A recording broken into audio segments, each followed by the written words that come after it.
She was dismissed the moment she stepped into the gallery.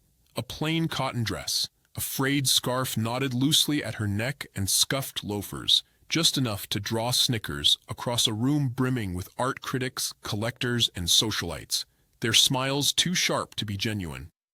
A man in a silk suit, his cufflinks glinting under the chandeliers, was the first to strike, his voice half laughing, half scoffing. "Is she here to clean the frames? A woman in a satin gown?"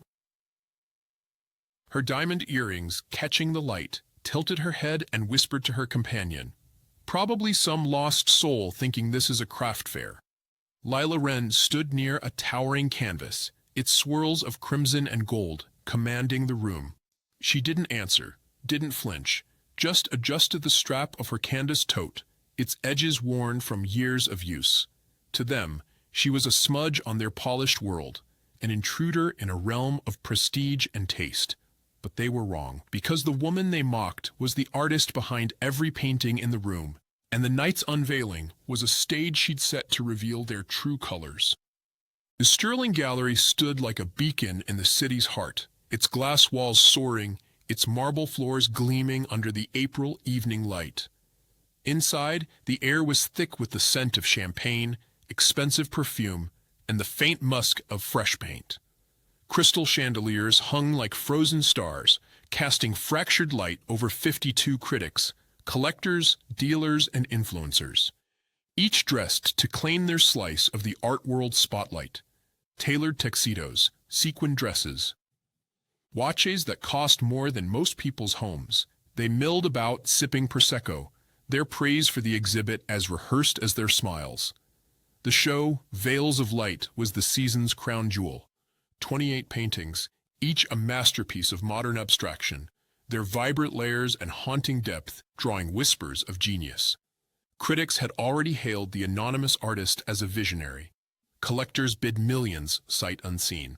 Lila slipped in quietly, her loafers silent on the polished floor. She chose a spot near a massive canvas, its blues and silvers swirling like a storm caught in glass. Her dress was simple, a faded navy that hung loose, practical for moving through a studio. Her scarf, a soft gray knitted by her late mother, was knotted with care. Her hair, dark with streaks of silver, was pulled into a messy braid, a few strands framing a face that needed no adornment. At 42, Lila was striking in a way that didn't shout but lingered, sharp green eyes that saw through facades, high cheekbones that caught the light, and lips that stayed closed when others would have snapped back. Her tote, hand-stitched with no logo in sight, hung from her shoulder, unassuming as she was. The man in his silk suit, Victor Crane, a critic whose Art Vogue column shaped Cormier's, leaned against a sleek sculpture, his glass tilted as he smirked. "Seriously, who let the help in?" His voice carried, deliberate, pulling chuckles from a cluster of collectors nearby.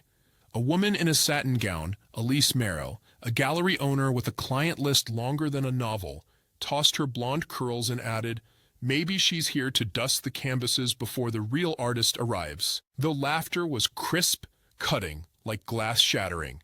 Across the room, a younger critic, Nora Tate, with a blog and 2 million followers, nudged her friend Theo, an art dealer with a knack for trending posts. "That she's a wannabe crashing to pitch her sketches," Nora whispered, loud enough for Lila to hear. "Look at that tote, like she's carrying her groceries." Theo snickered, snapping a discreet photo with his phone.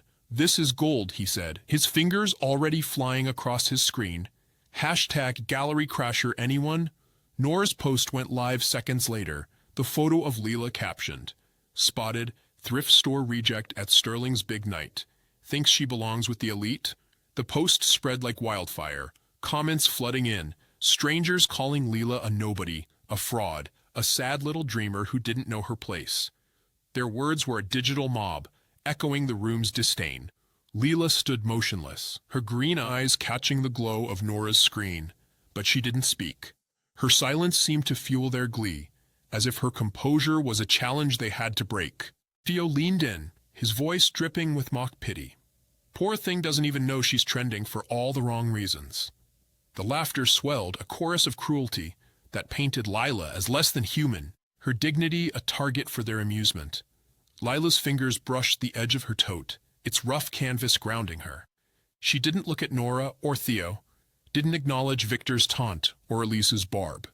She stood, her breathing even, her gaze fixed on the painting beside her, a tempest of color that seemed to pulse under the lights. To them, her silence was weakness, a sign she didn't belong. They couldn't see the steel beneath it, the way her stillness held the room without trying. The crowd grew louder as more arrived. A collector, Marcus Holt, in a cashmere coat, muttered to his wife, "This one's got no business here. Look at her. Shabby, like she wandered in from a thrift store." His wife, dripping in sapphires, nodded, her eyes raking Lila's outfit. "No refinement," she said, her voice a stage whisper. "She's insulting the exhibit just standing there." A young curator, Julian Voss, in a tailored vest, called out, "Hey, love, the staff entrance is that way." He pointed to a side door, grinning as his friends clapped him on the back. A critic in a fur stole, Vivian Ward, clucked her tongue. Really, someone should escort her out. It's disrespectful to the artist's vision. Elise, her satin gown swishing with every step, crossed the room toward Lila, her heels clicking like a countdown. She stopped inches away, her perfume sharp and suffocating. "You're in the wrong place, darling," she said, her voice loud enough to draw every eye. She reached out, flicking Lila's scarf as if it were trash, her manicured nails grazing the fabric with deliberate disdain. "This isn't a flea market. Why don't you leave before you embarrass yourself further?" The crowd watched, some smirking, others whispering, none stepping in. Lila's hand stayed steady on her tote, but Elise's invasion felt like a violation, her closeness a calculated threat. A collector nearby muttered, "She's got some nerve staying." The room's approval of Elise's aggression was palpable, their silence complicit in Lila's humiliation. Lila didn't move. Her eyes flicked briefly to a security camera in the corner, its red light blinking steadily. She knew it was live, feeding to a private server only she and one other could access. The gallery's director was in on the plan, and the night was unfolding exactly as Lila had designed. As the crowd's murmurs grew, Julian slipped behind Lila, his vest brushing the wall as he whispered to his friends, "Watch this." He pulled a cocktail napkin from a nearby table, scribbled "Lost Tourist" in bold marker, and tucked it into the strap of Lila's tote when she wasn't looking. The room noticed, snickers spreading like wildfire as people pointed at the note, its letters a brand on Lila's back. Nora snapped another photo, her laughter barely contained, while Theo whispered, "She's a walking joke now." Lila stood, unaware of the napkin, her focus on the painting before her, but the crowd's glee was electric, their amusement a knife twisted in her dignity. The prank wasn't just cruel, it was a spectacle, designed to make Lila a fool for daring to exist among them. A young influencer, Clara, with a TikTok following and a knack for viral stunts, leaned in, her voice dripping with false sympathy. "Oh honey, you didn't even see the napkin. Maybe check a mirror next time." Her friends giggled, phones out, capturing the moment for their stories. The gallery director, Evelyn Hart, stepped to the podium at precisely 7 p.m., her black gown sleek, her presence a quiet command. She was 58, with a face carved by decades of curating masterpieces and navigating egos. The room hushed as she set her notes on the podium, her gaze sweeping the crowd, pausing on Lila for a fraction of a second, long enough to unsettle Victor, who frowned and whispered to Elise, "What's that about?" Marcus Holt stood, his coat creasing as he pointed at Lila, his voice booming like a judge delivering a verdict. "This woman's a fraud," he declared, his finger trembling with indignation. "She's here to scam us, pretending she belongs."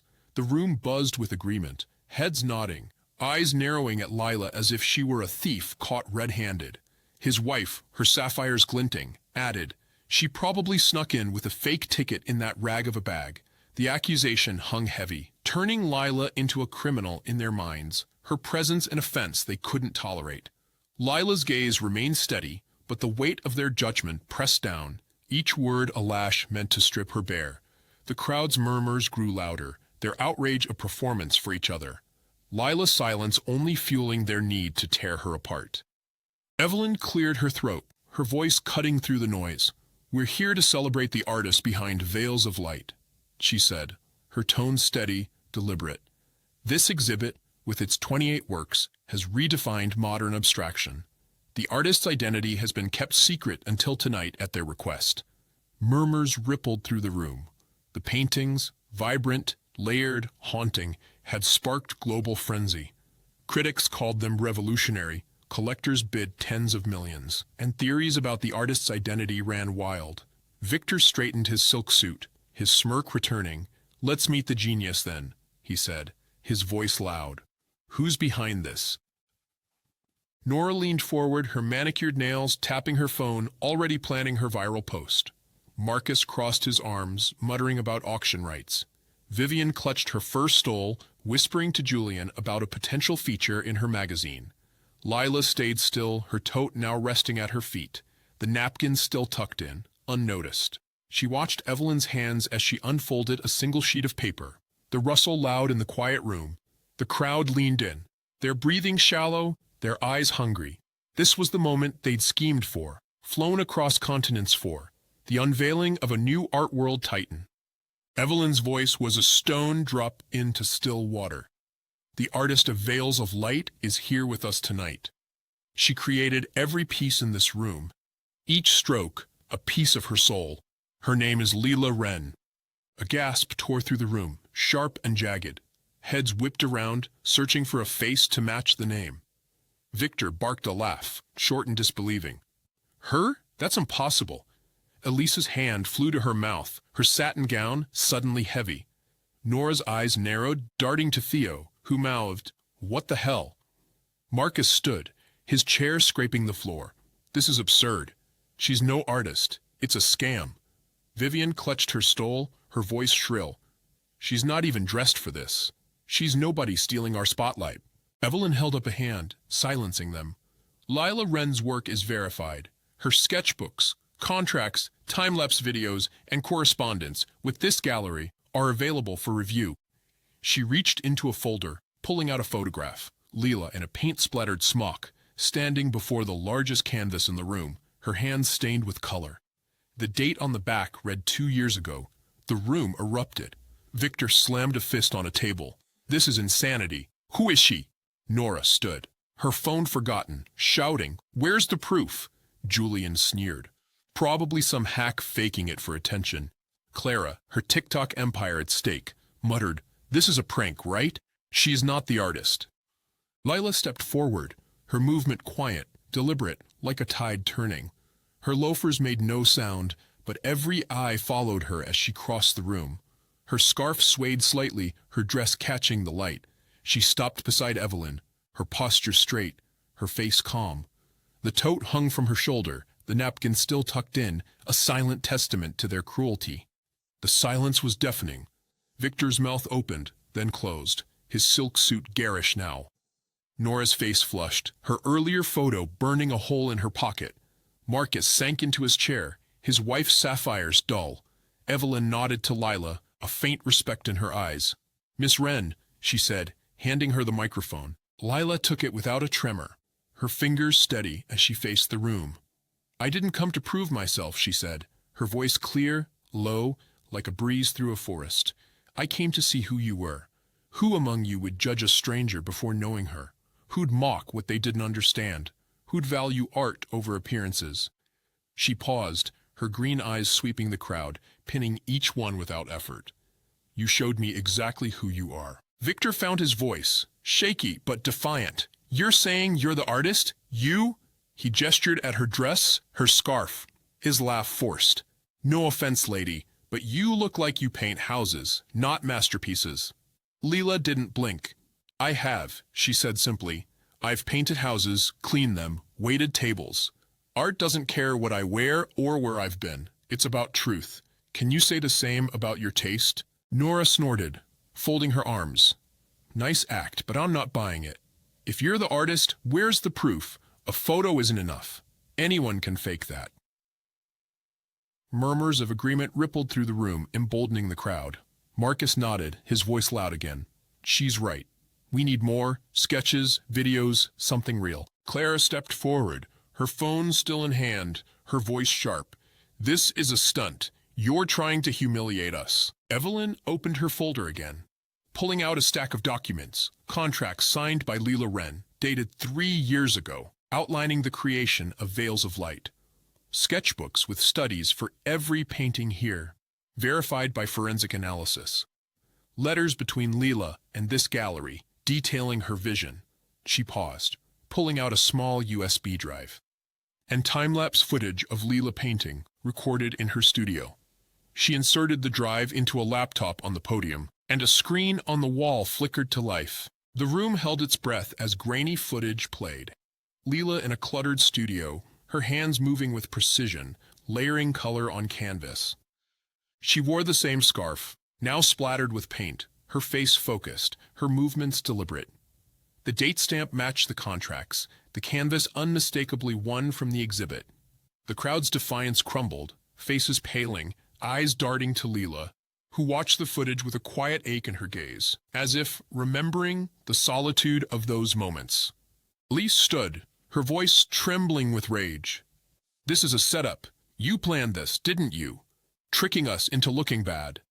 Her words stung, but Lila's face didn't change. She let Elise's anger hang in the air unanswered. Then she spoke, her voice colder now, sharp enough to cut. "You're right. This was planned. Not to trick you, but to test you. To see if any of you cared enough to ask who I was before you mocked me. To see if you'd honor the art or just claw for its prestige. You failed, all of you." Julian laughed, nervous now, his tailored vest creasing. "What is this, a game show? Come on, you can't be serious." But his voice wavered as Leela's eyes met his, steady and unyielding. She reached into her tote, pulling out a small remote. "This gallery has been watching you," she said, each word deliberate. Every word, every sneer, every laugh, recorded, and the art world will see it. She pressed the remote, and a monitor on the wall clicked on. Footage played, Victor's taunt, Elise's flick of her scarf, Nora's photo, Julian's napkin prank, Clara's mocking whisper. The room exploded in gasps, shouts, disbelief. Victor stumbled back, his silk suit creased. Nora dropped her phone, the screen cracking on the marble. Marcus's wife clutched his arm, whispering, "No, this can't be." Lila's voice came through the monitor, calm but searing. "You thought I was nobody. You thought this was your stage to shine. But I've been here, watching, listening. You mocked me, not knowing I created the art you praised. That's not taste. That's arrogance." The footage looped, showing every cruel moment, every smirk, every word designed to diminish her. The crowd's faces were a gallery of shame, their bravados stripped bare. The gallery's doors opened, and security guards entered, their presence quiet but firm. Evelyn stepped forward, her voice a gavel. "This exhibit was a mirror designed by Lila Wren to reflect your character. Those who insulted her, mocked her, or treated her as less than human are no longer welcome here." She began reading names, her tone unyielding. Victor Crane, Elise Narrow, Nora Tate, Marcus Holt, Vivian Ward, Julian Voss, Clara Evans. Each name landed like a whip, faces crumpling, protests rising, then dying as guards moved in. Victor shouted, "You can't do this. I'm a critic." But a guard took his arm, firm but calm, leading him toward the doors. Elise followed, her satin gown trailing, her sobs echoing. Nora clutched her cracked phone, whispering, "This can't be happening." As she was escorted out, Evelyn tapped her laptop, and Nora's social media accounts began to collapse. Posts deleted, followers dropping by thousands, sponsors cutting ties with brutal efficiency. Marcus and his wife left, heads bowed, their sapphires and cashmere no shield. Julian's tailored vest seemed to choke him, his napkin prank a stain on his career. Clara's TikTok empire crumbled, her viral stunt now her undoing. When the doors closed, only a handful remained, 4 who hadn't laughed or sneered. A young artist, Mia, who'd smiled at Leela when she entered, recognizing something in her quiet grace. An elderly critic, Harold, who'd stayed silent, his eyes on the paintings, not the crowd. A janitor, Sam, who'd offered Leela a bottle of water, no questions asked. And a student, Lena, who'd whispered to her friend that Leela looked like she knew something. Leela turned to them, her voice softer now, warm like a hearth after a storm. "You saw me," she said. "You didn't judge. That's what art is, seeing the truth, not the surface." She looked at Evelyn, her hand brushing her tote, the napkin now fallen to the floor. You were right about the world needing this. Evelyn smiled, small but real, her gown catching alight. You showed them who they are, Lila. And who you are. Lila nodded, her scarf swaying slightly, its frayed edges a badge of her journey. The room was quiet now, the champagne flat, the chandeliers dim. The paintings glowed, each one a piece of Lila's soul, unshaken by the vultures who'd come to claim them. Outside, the city hummed under the April sky, its lights a canvas of their own. The cameras blinked off, their work done, but Lila's art would live on, a testament to truth over pretense. She stepped toward the largest painting, her fingers tracing its edge, her green eyes reflecting its storm of color. The four who remained watched her, their silence a kind of reverence. Lila didn't need the fame, the money, the praise. She'd never painted for that. She'd painted for the quiet moments, the ones where truth broke through. And now, with the room stripped down to its bones, she stood whole, her art a mirror that had reflected the world's flaws and her own strength. If this story hit you hard, drop a like, share it with someone who needs to hear it, and hit that subscribe button for more stories that cut deep and lift high. Your support keeps the truth alive.